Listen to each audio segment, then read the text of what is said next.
जी संघर्ष करो, अतुल जी संघर्ष करो।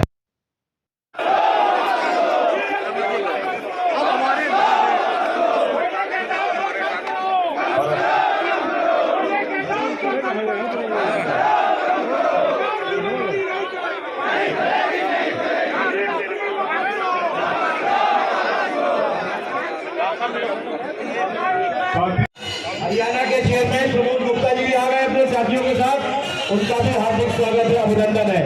मुजफ्फरनगर से लेखराज सिंह जी आए हुए हैं, उनका भी हार्दिक स्वागत अभिनंदन है। महाराजगंज से जहीर खान जी के नेतृत्व में साथी आए हुए हैं, उनका भी हार्दिक स्वागत है। बागपत से विक्रम राणा जी आए हुए हैं अपने साथियों के साथ, उनका भी हार्दिक स्वागत है। सिद्धार्थनगर से साथी आ गए, उनका भी हार्दिक स्वागत है। अब मैं बिहार अध्यक्ष से निवेदन करूंगा कि आए देखिए, मैं हूँ नई दिल्ली के जंतर मंतर पर तमाम भट्टा व्यापारी रोज प्रदर्शन कर रहे हैं। कहीं ना कहीं इनकी केंद्र सरकार के समक्ष कुछ मांगे हैं। आइए जानते हैं क्या इनकी प्रमुख मांगे हैं केंद्र सरकार से।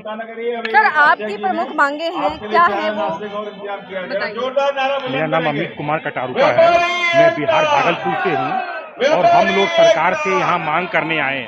पिछले 2 सालों में हमारा भट्टे का व्यवसाय प्राकृतिक आपदा से त्रस्त है। कभी डिमोनेटाइजेशन हुआ, फिर उसके बाद कोरोना की विभीषिका हम लोगों ने झेली। उसके बाद भी अब सरकार धीमा धीमा हमें जहर दे रही है। पहले सरकार ने कहा इसी का प्रॉब्लम है, फिर सरकार कहती है कि जीएसटी में 5 से 12 कर दो, फिर कभी मुद्दा आता है मट्टी काटने का, कभी माइनिंग का मुद्दा आता है। तो सरकार हमें धीमा धीमा जहर देकर इस उद्योग को समाप्त करना चाहती है। मेरी सरकार से एक ही गुजारिश है, या तो आप इस उद्योग को टोटल एक लाइन में बंद कर दें, या हमें धीमा धीमा जहर देकर मारने की चेष्टा नहीं करें। क्यों? यह रोजगार एक ऐसा रोजगार है जो प्रत्यक्ष और अप्रत्यक्ष रूप से पूरे देश में 3 करोड़ रोजगार पैदा करता है। आज जहां सरकार नौकरी नहीं दे पा रही है, वहां इससे बढ़िया रोजगार तो हो ही नहीं सकता। क्यों? ये हमारे जो किसान भाई हैं, जब उनका सीजन खत्म हो जाता है तो वो इसी रोजगार की तरफ लौटते हैं और हम लोग उनकी पूरी सेवा भावना के साथ सेवा करते हैं, उन्हें काम देते हैं। तो ये इस रोजगार में एक ही माइनस पॉइंट क्या है, हम लोग ऑर्गेनाइज्ड है। आज हम लोग ऑर्गेनाइज हो जाए तो ये भट्टा हम लोग को बहुत दूर तक ले जाएंगे। और हम सरकार से समझती है कि हम लोग की जवाबदेही नहीं है, हम लोग जवाबदेह लोग हैं। आप नियम बनाइए, हम लोग प्रकृति की भी रक्षा करेंगे। प्रकृति की रक्षा करते हुए हम लोग वृक्ष का व्यवसाय करेंगे, रोजगार का सृजन भी होगा। तो इंग्लिश में एक वर्ड है सस्टेनेबल डेवलपमेंट। हम लोग सस्टेनेबल डेवलपमेंट के थ्रू काम करना चाहते हैं और सरकार से मिलकर काम करना चाहते हैं। मेरी सरकार से गुजारिश है, यह अव्यवहारिक निर्णय जो आपने लिया है 5 से 12% करने का, इसको अविलंब वापस लें, नहीं तो हम लोग आज तो एक सांकेतिक धरना हम दे रहे हैं। हम लोग सारे भट्टे के मजदूर को लेके जिस तरह किसान लोग अभी सड़क पे उतरे और 1 साल तक संघर्ष किया, हम लोग वही संघर्ष करने को तैयार हैं। देखा, जिस तरीके से मैं बताना चाहूंगी, कोरोना काल में भी जहां मजदूरों का रोजगार कहीं ना कहीं बंद हो चुका था, उन्हें कहीं भी रोजगार नहीं मिला था, लेकिन इन भट्टा व्यापारियों ने उन्हें रोजगार दिया था। सर, आप लोगों ने कोरोना काल में भी तमाम मजदूरों को रोजगार दिया है।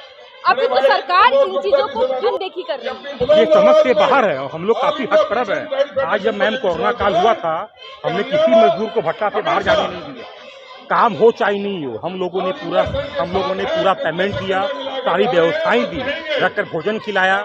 इतना मजदूर के लिए कोई उद्योग नहीं किया, तभी उद्योगों ने मजदूर को लात मारकर बाहर कर दिया। हम लोगों ने पूरी व्यवस्था के साथ रखा और उसके बाद हमें लगती है बहुराष्ट्रीय कंपनियां हमारे पीछे पड़ी हैं, वो फ्लाई ऐश को प्रमोट कर रही हैं और फ्लाई ऐश कहीं भी व्यवहारिक नहीं है।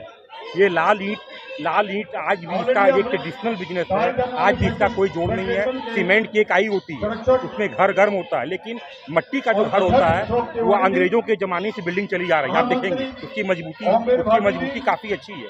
तो ये सरकार का दोहरा मापदंड है और सरकार बहुराष्ट्रीय कंपनियों के खिलाफ में काम कर रही है।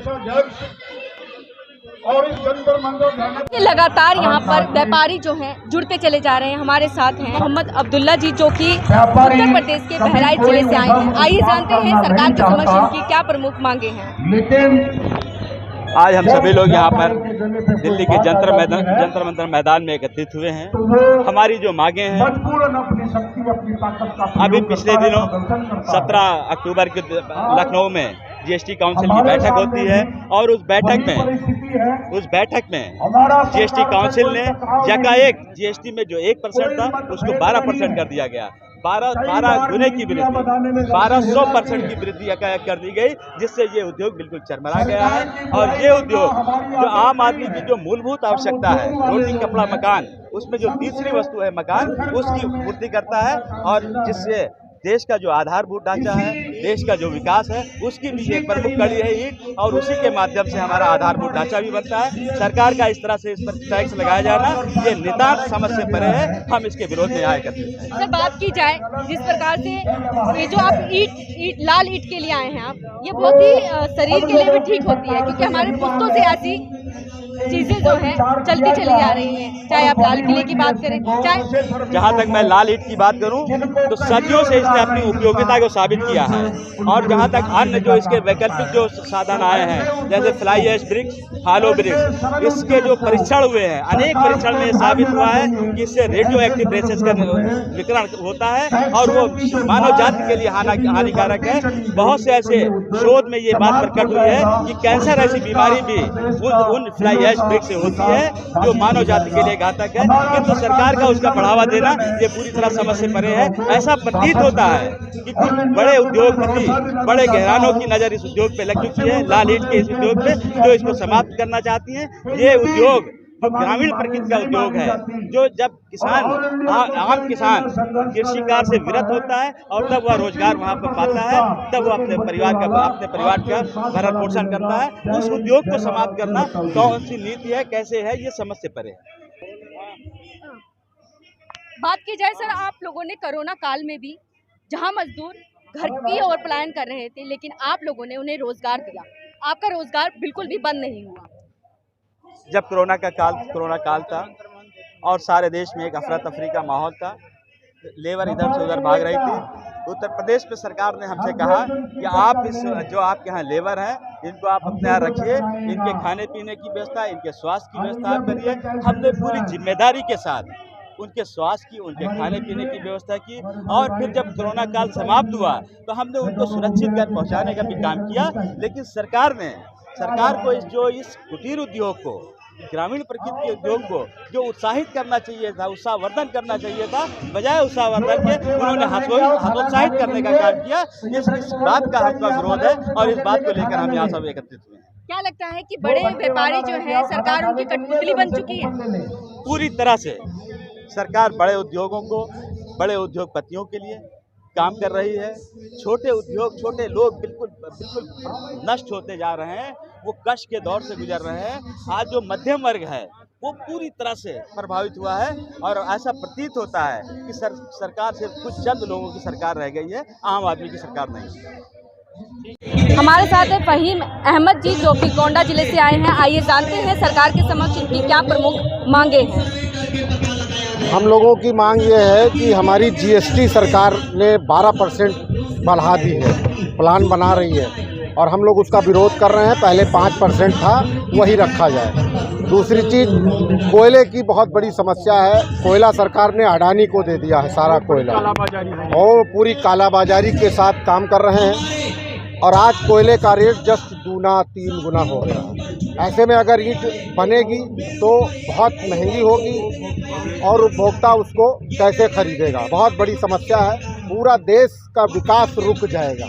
बात करें हम, लाल ईंट जो होती है उससे कोई हानिकारक प्रभाव नहीं पड़ता, लेकिन जो अन्य ईंटें आ रही हैं कहीं ना कहीं उससे जो है हानिकारक बीमारी, जिसे कहें बहुत ही बड़ी बीमारी, कैंसर जैसी बीमारी उत्पन्न होती है। बीमारी जैसा कि आप अभी बता रही थी, सारी बीमारी उसके बारे में सभी लोग जानते हैं। लाल ईंट से कोई ऐसी बीमारी नहीं है और लाल ईंट की मजबूती 50 साल गवर्नमेंट ने आंका है, मगर 100 साल तक चलती है ये लाल ईंट। और जो भी इसके अलावा ईंट हैं वो सब, और सरकार की मंशा इसको बंद करने की है। और अगर ये बंद हो गई तो लाखों लोग बेरोजगार हो जाएंगे। ये सबसे बड़ी समस्या है और आज सरकारी सप्लाई में इसको रोक दिया गया है। से बात करें बड़े बड़े उद्योगपतियों की, क्या सरकार कठपुतली बन चुकी है? बिल्कुल, ये उद्योगपति ही चला रहे हैं इस सरकार को और ये हम लोग इसका विरोध कर रहे हैं। और अगर जब तक सरकार नहीं सुधरेगी तब तक हमारा ये विरोध धरना प्रदर्शन आंदोलन चलता रहेगा और इसके लिए हम लोग ईंट से ईंट बजाने का काम करेंगे। बात करें हम ईंट व्यापारी, जहां कोरोना काल में सभी ने अपने हाथ खड़े कर दिए थे, लेकिन ईंट व्यापारियों ने उन तमाम मजदूरों का व्यापार जारी रखा। उनके घर के चूल्हे उन्हीं के वजह से जलते रहे और आज ये सरकार हालत कर रही है। इस पर आपके क्या विचार हैं? कोरोना काल में पूरे देश के भट्टा मालिकों ने सैकड़ों मजदूरों को दवा और खाना और उनको रोजगार सारा कुछ दिया है। और आपको बता दें कि इनको किसी को कोई बीमारी नहीं होने दिया, उनकी देखरेख किया। और आज सरकार के द्वारा इस तरह का रवैया किया जा रहा है, इसकी हम लोग घोर निंदा करते हैं। और जब तक ये हमारा धरना, जब तक हमारी मांगें नहीं मानी जाएंगी, हम लोग इसी प्रकार धरना प्रदर्शन करते रहेंगे। सर, आपको लगता है सरकार आपकी सुनेगी? सरकार बिल्कुल सुनेगी, नहीं उसको सुनना पड़ेगा। नहीं सुनती तो आगे क्या करेंगे? नहीं सुनती है तो हम लोग सरकार बदल देंगे। हमारे पास बहुत, हम लोग पूरे मजदूर लेके आएंगे, मजदूरों के साथ और वो 2024 आने में बहुत टाइम है। सब लेबर तो हम ला सकते हैं ना दिल्ली, सारे लेबरों को दिल्ली लाएंगे, पूरी दिल्ली को जाम कर देंगे। देश में सबसे ज्यादा रोजगार हम लोग ही देते हैं। हर भट्टे पे 300 परिवार के लोग रहते हैं, रोजी रोटी चलती है। और हम लोगों के साथ ऐसा किया जाता है, बड़े आदमी को कोयला का विभाग देके उसको दुगना रेट से लिया जाता है। कैसे सरकार क्या नाम है? राजू ओझा। राज्य स्तर पे, जिला स्तर पे, राज्य स्तर पे जहाँ भी हो पाएगी हम लोग वहाँ धरना देंगे। अपने प्रखंड स्तर पे भी, हम अपने जिला स्तर पे भी, स्टेट लेवल पे भी। सरकार नहीं मानेगी मजदूरों के साथ, अंत में हम लोग अपने कारखानों को बंद कर देंगे, उससे बेरोजगारी बढ़ेगी। सरकार को इस पे सोचने में विवश होगी। एक ऐसा आधार, रोटी, कपड़ा और मकान, देश की ये 4 चीज़ें जो है आधारभूत, उसमें मकान बनाने के लिए हम जो ईंट व्यवसायी है वो इस देश के आधारभूत संरचना में योगदान देते हैं। अगर सरकार हमारी नहीं सुनती है तो इसके लिए हम लोग बृहद रूप से आंदोलन करेंगे। व्यापार, जो ईंट भट्टा व्यापारी हैं, उनको क्या संदेश देना चाहेंगे? हम मजदूरों को एक संदेश ये देना चाहेंगे कि वो हौसला बनाए रखें। सरकार हम लोगों की बात सुनेगी और नहीं सुनेगी तो हम उन लोगों को लेकर के इस दिल्ली को घेरेंगे। और अपने भट्टा स्वामियों को एक बात और कहना चाहता हूँ कि कोयले के संबंध में थोड़ा सा हौसला बनाए रखें। सरकार से वार्ता चल रही है, ज्ञापन दिया गया है, सरकार सुनेगी, जरूर सुनेगी। और अगर नहीं सुनेगी तो आगे का हम लोग रास्ता तय करेंगे विरोध का। लदवानी जी हमारे साथ हैं। सर, जिस प्रकार से भट्टा व्यापारी तमाम उन मजदूरों को रोजगार देती है जिसे सरकार या और नहीं देना चाहता है, हम लोग उनको पूरा रोजगार देते हैं। कोरोना काल में भी हम लोगों ने उनको बैठ के खिलाया, किसी को जाने नहीं दिया, कोई बीमारी नहीं होने दी। और पूरे परिवार सहित वो लोग आते हैं, हमारे यहाँ काम करते हैं।